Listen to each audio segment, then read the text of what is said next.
हम गोरखपुर के दीवानी कचहरी में हमारे साथ कुछ लोग हैं, हम उनके बीच चलेंगे। जिस तरह से सियासी चर्चाओं का दौर जारी है, आइए हम चलते हैं लोगों के बीच और लोगों से बातचीत करेंगे। जिस तरह से संत अखाड़ा परिषद ने जो है कहा है कि महाकुंभ में लगने वाले जो महाकुंभ लगने जा रहा, उसमें जो दुकानें लगेंगी, जो खाद्य पदार्थों की दुकानें लगेंगी, वो गैर सनातनियों को न दिया जाए, उसको लेकर क्या कहें? गैर सनातनियों का काम ही क्या है? हम अजमेर में जाते हैं क्या दुकान लगाने, हम काबा में जाते हैं, हम काबुल में जाते हैं दुकान लगाने, हमारे लोग वहाँ स्नान करने जाते हैं क्या? उनके यहाँ क्या ज़रूरत है भारत में जो है कि हमारे धर्म स्थानों पर ये जो है किया करके अपना दुकान लगावें? उनको लगाना है तो मैं उसका विरोधी नहीं हूँ, लेकिन एक सिस्टम हमारे दायरे में आकर पहले वो सनातनी बने ना। सनातनी बनने के बाद दुकान लगावे, जनेऊ पहने, तिलक लगाए, चोटी रखे, सिक्का रखे, तब दुकान लगाए, मुझे कोई एतराज़ नहीं है। लेकिन आप एक तरफ जो है कि मलाई खाएंगे, दूसरे तरफ दुकान लगाएंगे, दोनों नहीं हो सकता भाई साहब। चलिए कुछ और लोग हैं, उनके बीच भी चलेंगे। थूक जिहाद का असर संत समाज करेगा बेअसर, क्या कहेंगे? देखिए, ये जो हमारा सनातन धर्म है उसके कल्याण के लिए संत समाज ने हमेशा अच्छा पहल किया है और वो करते रहेंगे। आप अगर संत समाज ने निर्णय लिया है कि गैर सनातनी वहाँ दुकान न लगाएं, तो ये बताइए, ये निश्चित ही मतलब प्रशंसनीय योग्य है और ये होना भी चाहिए। जैसे जिस तरह से देखा जाए तो कई जगह दुकानों पे आया था कि थूक मिलाकर जो है जूस दिया जा रहा है, तो संत समाज ने उसको जो है बेअसर करने के लिए ये कदम उठाया। तो क्या लगता है कितना जो है ये प्रभावी हो पाएगा? ये 100% प्रभावी होगा, होना चाहिए भी। इसलिए कि देखिए, हम कोई हिंदू तो नहीं पकड़ा जाता है, कोई सनातनी नहीं पकड़ा जाता है, हम किसी एक कास्ट को टारगेट नहीं कर रहे हैं, लेकिन पकड़ा तो वही जाते हैं। तो अगर किसी का धर्म भ्रष्ट करना है और ये कायरतापूर्वक जो भी काम करता है उसकी जितनी निंदा की जाए कम है। और सनातनियों के लिए जो हमारे संत समाज ने कदम उठाया है निश्चित ही सराहनीय है, वो करेंगे भी और होना भी चाहिए। इसका सपोर्ट, इसके लिए शासन प्रशासन सबको तैयार होना चाहिए। हम कहीं नहीं जाते हैं उनके विशेष वर्ग में हल्ला करने के लिए, शोर करने के लिए। हम कहीं नहीं पकड़े जाते हैं, पकड़े वही जाते हैं। अगर कोई एक सनातनी बता दीजिए आपने थूक करके किसी को दूध पिलाया हो, थूक करके किसी को शरबत पिलाया हो, अब इसके आगे मैं कह ही नहीं सकता। चलिए कुछ और लोग हैं, उनके बीच भी चलेंगे। अगर देखा जाए तो कांवड़ यात्रा से लेके महाकुंभ तक पवित्रता की बात करें तो नाम से नाम तक, अब कांवड़ यात्रा के दौरान आया था कि नाम लगाना होगा, हालांकि अब फिर ये आदेश जारी हो गया है। अब जिस तरह से संत समाज ने फैसला किया है, क्या कहेंगे? देखिए, सबसे पहले तो एक चीज़ को समझना होगा कि कोई भी निर्णय आता है या निर्देश आता है तो उसके पीछे निश्चित रूप से कुछ कारण होते हैं। और हमारा हिंदू समाज, हमारा सनातन, तो हमारे पैर से एक चींटी मर जाती है तो हमारे यहाँ प्रायश्चित करने का विधान है। हम कब तक बर्दाश्त करेंगे? ये मानसिक रूप से विक्षिप्त लोग हैं जो कि खाने में थूक मिला देंगे, जमजम का पानी डाल देंगे, नूर का पानी मिला देंगे। इससे क्या हासिल होता है उनको? हमारी पवित्रता को अपवित्र करना चाहते हैं। और हम कब तक इन चीज़ों को आंख बंद करके देखते और सहते रहेंगे? अगर संत समाज ने, अखाड़ा परिषद ने ये निर्णय लिया है तो समस्त सनातनी लोगों को, समस्त हिंदू भाइयों को जागृत होना पड़ेगा। और ये बिल्कुल सही निर्णय है कि हमको अपने खान पान में शुचिता रखनी ही होगी, इसमें कोई गलत बात नहीं है। इस निर्णय की सराहना किया जाना चाहिए। और लोग हैं, उनके बीच भी चलते हैं। अगर देखा जाए जिस तरह से थूक की मिलावट की जा रही थी, थूक मिलाकर जूस पिलाना, थूक मिलाकर चाय देना, तो क्या लगता है कि संत समाज जो है जो निर्णय लिया है, इससे ये दुकानें नहीं लगाने का कितना कार्यदायी हो? पहले तो हम आपको हार्दिक बधाई देते हैं कि आप लोग इतने अच्छे मुद्दों को समाज में बताने का काम करते हैं और दिखाने का काम करते हैं। संत समाज ही इस पृथ्वी की जब सृष्टि की रचना हुई तो संत समाज ने ही चारों तरफ छोटी छोटी हिंदू आस्था की पीढ़ी को बना के उसी तरह भारत विकसित हुआ और विकास का काम करने का काम किया। और संत समाज ने जो ये काम किया है ये बहुत ही सराहनीय निर्णय है। और लोग हैं, उनके बीच भी चलेंगे, उनसे भी बातचीत करेंगे। कुछ अधिवक्ता लोग भी हैं हमारे साथ हैं। तो क्या लगता है थूक जिहाद का असर संत समाज करेगा इसको बेअसर? जिस तरह से मिलावटी हो रही हैं, उसको लेकर संत समाज ने ये निर्णय लिया है महाकुंभ में, तो कितना ये फैसला होगा, कितना संत समाज का निर्णय 100% सही है और 100% उचित है। जो भी उनका निर्णय होगा हम सभी हिंदू और सनातन धर्मियों को मानना ही होगा और हम मानेंगे। कुछ और लोग हैं, उनके बीच भी चलते हैं। क्या लगता है अगर देखा जाए कांवड़ यात्रा से लेकर महाकुंभ तक, पवित्रता को लेकर नाम से नाम तक, ये जो चीज़ें हो रही हैं कितना असरदायी होगा?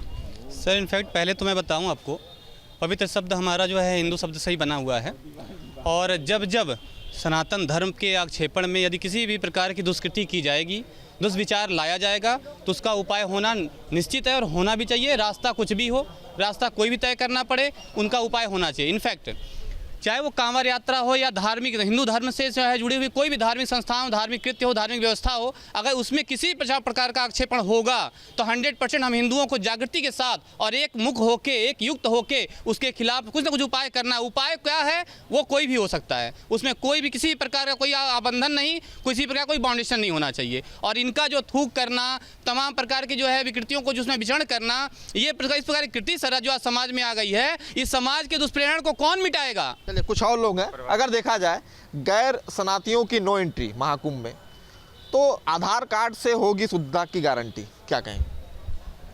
अब इस विवाद में सबसे ज़्यादा नुकसान हमको लग रहा है जो सनातनी हैं। अब वो आधार कार्ड दिखावे आवे जाएं, सही तरीके से जो चीज़ आपके प्रांगण में जहाँ होना नहीं है वहाँ क्यों आप जाएंगे?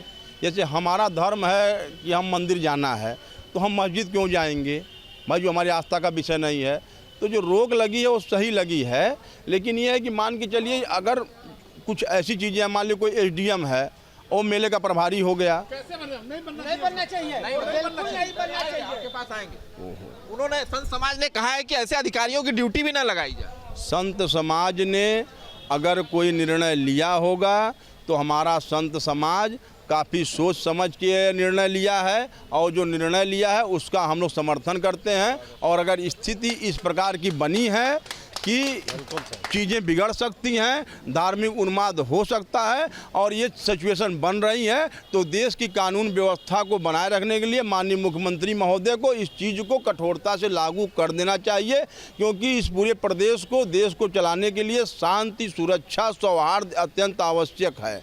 जिस तरह से इसे कहा गया है कि उनके आधार से होगी जो है शुद्धता की गारंटी, जो गैर सनातनी है उनकी नहीं होगी एंट्री, उनकी एंट्री नहीं दी जाएगी, तो ये असर कितना प्रभावी हो सकेगा, क्या लगता है? देखिए, सबसे पहले मैं धन्यवाद कहूँगा अपने संत समाज हिंदू सनातनियों को कि उन्होंने एक बैठक कर और ये हिंदू धर्म के प्रति उन्होंने बहुत अच्छा निर्णय लिया है, और इसका मैं पुरजोर समर्थन करता हूं। और मैं ही नहीं, मेरा पूरा अधिवक्ता समाज समर्थन कर रहा है, और हम सभी हिंदू एक नहीं होंगे तो फिर आगे चल के हम बटेंगे, कटेंगे, ये सब हमारे ही नुकसान है, और इसका हम लोग पूरा पुरजोर समर्थन करते हैं। इनका एक बोर्ड बनना चाहिए जिस पर इनका पूरा बायोडाटा होना चाहिए, इनके बाप का क्या नाम है, इनका क्या नाम है, इनका आधार कार्ड क्या नाम, ये इनका पूरा धर्म है, जाति, इनका पूरा एक ये होना चाहिए। और सारे हिंदू हो, चाहे वो जो ईसाई हो, चाहे पारसी हो, चाहे जो भी वहाँ दुकान लगाता है, संत जी समाज जिसको परमिशन देता है वो अपना एक बोर्ड लगावे चिन्हित करने के लिए ये फला आदमी है उनका, उसके बाद उसके ओनर का एक उस पर फोटो भी लिखना चाहिए। महाराज जी को, संत समाज के साथ महाराज जी को भी इस पर, और उत्तर प्रदेश की सरकार को इस पर विशेष ध्यान देने की आवश्यकता है। अगर देखा जाए तो क्या लगता है, थूक जिहाद जिस तरह से है, तो संत समाज इसको करेगा बेअसर? बिल्कुल करेगा। मेरा आपसे क्वेश्चन है, मक्का है, मक्का में कौन हिंदू जाते हैं? तो कुंभ हिंदू का आस्था, तो कुंभ में क्यों आएंगे? आप बता दीजिए हमें। ये कुंभ जो लगता है, हम पूरे हिंदुस्तान से जितने हिंदू हैं, साधु समाज, संत लोग आते हैं, वहाँ स्नान करते हैं, अपनी पूजा पाठ करते हैं। मक्का में कोई हिंदू नहीं जाता है? किसी को बताइए, आप कोई एक उदाहरण दे दीजिए। इस तरह से सरकार को ये व्यवस्था बनानी होगी कि कुंभ में भी कोई अदरवाइज ना जाए। बात करें तो उन्होंने, संत समाज ने यह भी कहा है कि वहाँ जो कर्मचारी लगते हैं उन पे भी ध्यान दिया जाए, और वहाँ जो कर्मचारी लगे वो कहीं ना कहीं सनातनी होने चाहिए, उसको लेकर क्या कहें? देखिए, सबसे बड़ा विषय ये है कि ये सारी चीज़ें हो क्यों रही हैं। अभी हमारे एक साथी ने कहा कि धर्मनिरपेक्षता के परिप्रेक्ष्य में देखना चाहिए। लेकिन संविधान जब बना था तो उसमें पंथ निरपेक्ष था, धर्मनिरपेक्ष कहीं था ही नहीं। धर्मनिरपेक्ष शब्द बाद में उसमें डाला गया कांग्रेस के टाइम में। तो अगर हम धर्मनिरपेक्ष हो जाएंगे तो आज स्थिति हमारी क्या हो गई। और लोग हैं उनके बीच भी चल लेते हैं, उनसे भी बातचीत कर लेते हैं। अगर देखा जाए तो जिस तरह से संत समाज के इस निर्णय के बाद जिस तरह से सियासत हो रही है, क्या कहेंगे?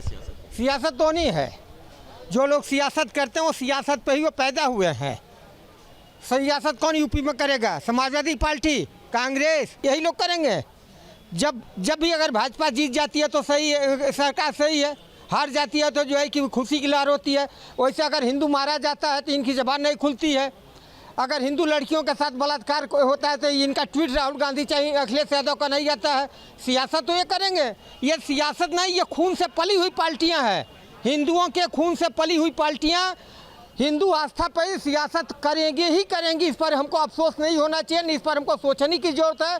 हमको अपने संत समाज, अपने सरकार और पूजनी महाराज जी के साथ खड़ा रहना है। तो देखिए किस तरह से सियासत का दौर जारी है और लगातार लोगों से हमने चर्चाएं की और लोगों से बातचीत की कि आखिर किस तरह से चर्चाएं हो रही हैं। संत समाज के इस निर्णय के बाद किस तरह से चर्चाओं का दौर जारी है।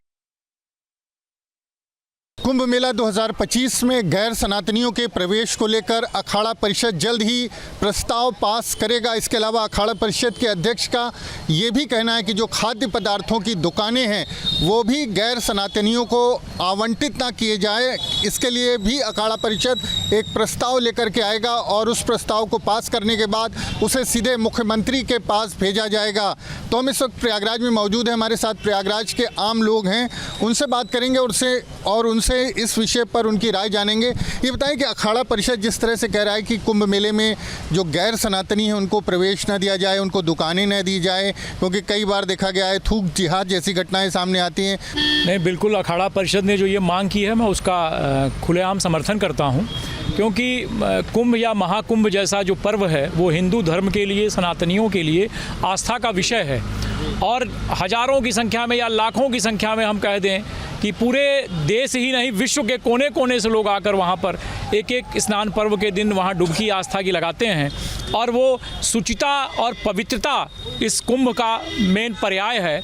और जब यही चीज़ नहीं रहेगी, क्योंकि इधर तमाम चीज़ें देखने को आई हैं कि जो गैर सनातनी लोग हैं वो जो खाद्य पदार्थ बेचते हैं या जूस बेचते हैं या अन्य बेचते हैं, तमाम ऐसा, मैं ये नहीं कह रहा कि सब करते हैं, लेकिन ज़्यादातर लोगों में ये देखने को आया है कि जितना आस्था इस पर्व का हिंदू धर्म के लिए है वो गैर सनातनियों के लिए नहीं है। तो वो जो खाद्य पदार्थ हैं उसमें मिलावट हो या थूक का इस्तेमाल हो, या अभी आपने देखा कि एक देखने में मिला कि जूस में मूत्र का प्रयोग करके लोगों को पिलाया गया।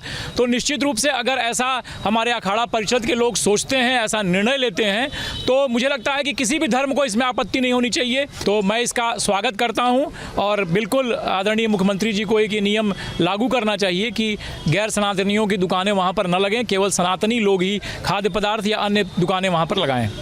आपको क्या लगता है कि कुंभ मेले में गैर सनातनियों की यानी गैर हिंदुओं की दुकानें ना लगें, वो खाद्य पदार्थ ना बेचें और उनका आधार कार्ड जो लोग आए उनका बनाया जाए? ये अच्छी सोच है सरकार की और हम ये चाहेंगे कि हाँ कि आधार देख करके ही दुकानें अलाट की जाए, क्योंकि आजकल का जो देखा जा रहा है कि लमसम जो है सभी लोग आजकल कहीं थूक देते हैं तो कहीं मूत्र मिला देते हैं। तो ये सब मतलब हमारे धर्म के लिए प्रति अच्छा नहीं है।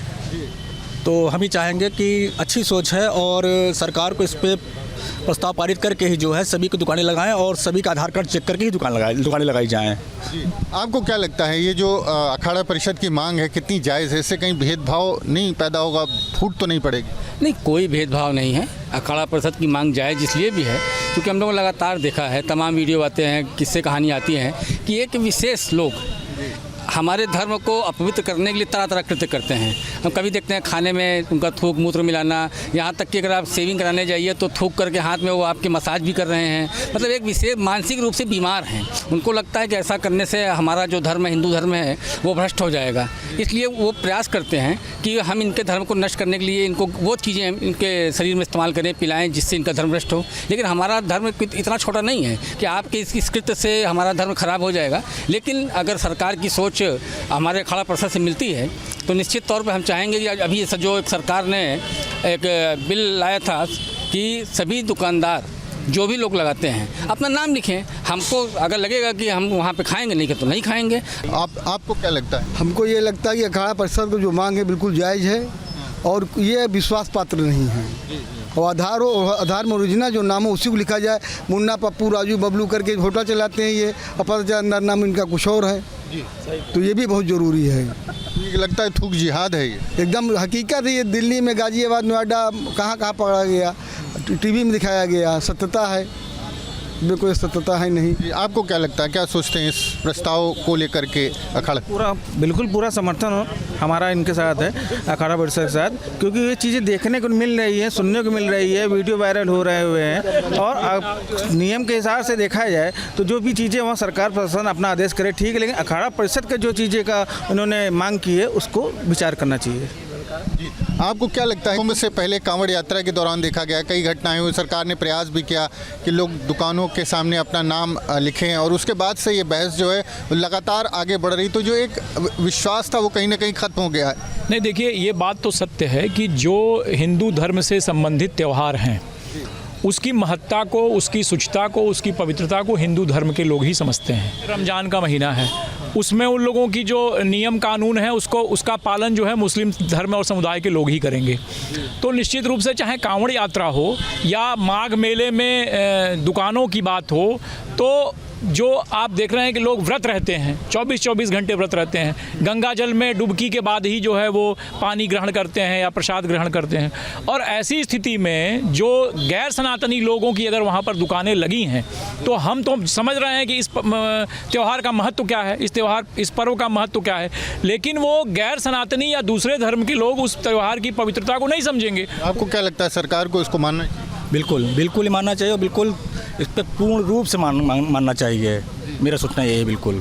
जी, तो आपसे बताएंगे, आपको क्या लगता है कि सरकार जो है उसको क्या करना चाहिए जब अखाड़ा परिषद ऐसी मांग कर रहा है, और कांवड़ यात्रा के दौरान भी देखा गया था। अखाड़ा परिषद जो डिमांड कर रहा है वो कोई दुश्मनी के कारण नहीं कर रहा है, क्योंकि अब तक की जो घटनाएं हुई हैं उनको देखते हुए कुछ विशेष जाति धर्म के लोग। अखाड़ा परिषद तो ये भी कह रहा है कि गैर सनातनी अधिकारी और कर्मचारियों को भी तैनात न किया जाए, क्योंकि उनके मन में है कि जब एक बार जैसे होता है ना कि एक बार अगर हम मट्ठे दूध से जल जाएं तो मट्ठा फूक फूक के पीते हैं। इस नाते उनको लगता है कि जब ये लोग आएंगे, इनकी मानसिक रूप से ये तैयार हैं कि हमारा जो धर्म है, हमारा जो त्यौहार है उसको हम अपवित्र करें, तो हो सकता है कि वो अधिकारी की मिली भगत से भी ये काम हो सकता है।